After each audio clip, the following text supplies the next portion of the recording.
رزق 3 اللہ تعالیٰ تمام مخلوقات کے لیے رزق کا خالق اور مختص کرنے والا ہے، جس کی انہیں اپنی جسمانی اور روحانی تشکیلات کو برقرار رکھنے کی ضرورت ہے۔ در حقیقت صحیح مسلم نمبر 6748 میں موجود ایک حدیث کے مطابق تمام مخلوقات کا رزق زمین و آسمان کی تخلیق سے 50,000 سال پہلے مختص کیا گیا تھا۔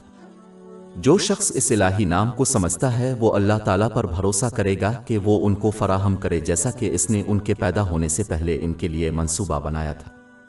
وہ اس بھروسہ کو اللہ تعالیٰ کے حکم کے مطابق حلال رزق حاصل کرنے کی کوشش کرتے ہوئے ثابت کریں گے اور ہر اس چیز سے پرہیز کریں گے جو حرام اور مشتبہ ہو۔ یہ نوٹ کرنا ضروری ہے کہ جیسا کہ لوگوں کو کھانے پینے کی شکل میں جسمانی رزق کی ضرورت ہوتی ہے، اسی طرح مسلمان کی روح کو بھی رزق کی ضرورت ہوتی ہے۔ یہ رزق اسے مضبوط کرتا ہے اور اسے ابدی نعمتوں کی طرف لے جاتا ہے۔ یہ رزق اللہ تعالیٰ کی مخلصانہ اطاعت کی صورت میں ہے، جس میں اس کے احکام کی تعمیل، اس کی ممانعتوں سے اجتناب اور تقدیر کا صبر کے ساتھ سامنا کرنا شامل ہے۔ اس سب کی بنیاد اسلامی علم حاصل کرنا اور اس پر عمل کرنا ہے۔ لہذا مسلمانوں کو چاہیے کہ وہ روح کے اس اہم رزق کو حاصل کرنے کے ساتھ ساتھ اپنے جسمانی جسم کے لیے بھی کوشش کرے۔ اس سلسلے میں 2 عناصر کو یاد رکھنا چاہیے۔ کسی کا ضامن رزق حاصل کرنے میں غیر قانونی اور غیر ضروری کوششیں نہ کریں، اور جو رزق حاصل ہوتا ہے اسے غلط استعمال ضائع نہ کریں۔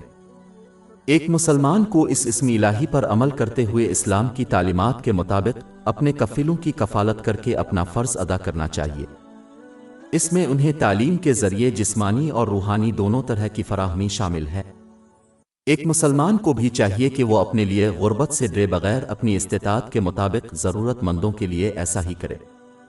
انہیں سنن ابو داؤد نمبر 4893 میں موجود حدیث کو یاد رکھنا چاہیے، جس میں یہ نصیحت کی گئی ہے کہ اللہ تعالیٰ اس مسلمان کی ضروریات پوری کرے گا جو دوسروں کی ضروریات کا خیال رکھتا ہے۔ ہماری ویب سائٹ www.sheikhpod.com پر 400 سے زیادہ مفت e books, audio books, infographics, podcast اور بلاگ دستیاب ہے۔